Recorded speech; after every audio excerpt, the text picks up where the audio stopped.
عارف أكتر حاجة مخيفة في الموت؟ إنه بيجي وإنت فاكر إن لسه بدري. ممكن تكون بتسمعني دلوقتي وبعد شوية تبقى مجرد خبر. إحنا عايشين وكأن الموت بعيد، وكأن لسه في وقت، وكأن التوبة ليها بكرة. بس الحقيقة الموت حق.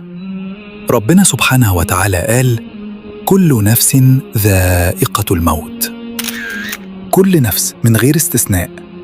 الموت مش بيستأذن، مش بيقول أنا جاي، مش بيفرق بين كبير وصغير ولا غني ولا فقير. ربنا قال: وما تدري نفس ماذا تكسب غدا، وما تدري نفس بأي أرض تموت. يعني ولا عارف تعيش لبكرة، ولا عارف تموت إمتى ولا فين. أخطر كلمة في حياتنا كلمة بعد شوية. بعد شوية أتوب، بعد شوية ألتزم، بعد شوية أرجع لربنا. بس بعد شوية ممكن ما تجيش.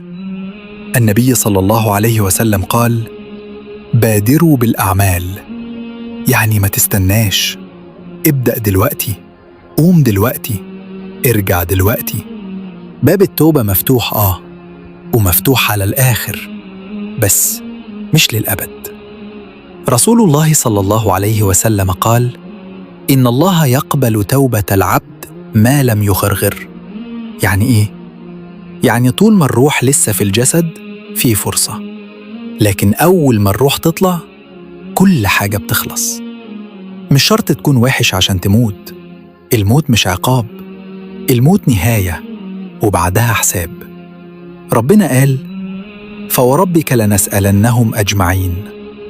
هتسأل عن صلاتك، عن قلبك، عن الذنوب اللي كنت فاكر إن محدش شايفها. بس اسمعني كويس، لو لسه بتسمعني يبقى لسه في أمل. ربنا بيقول: لا تقنطوا من رحمة الله. مهما عملت، مهما بعدت، باب ربنا لسه مفتوح. قبل ما الفيديو يخلص اسأل نفسك سؤال واحد: لو الموت جه الليلة هتكون مطمن؟ ولو الإجابة لأ، يبقى دي رسالة مش تخويف، دي رحمة.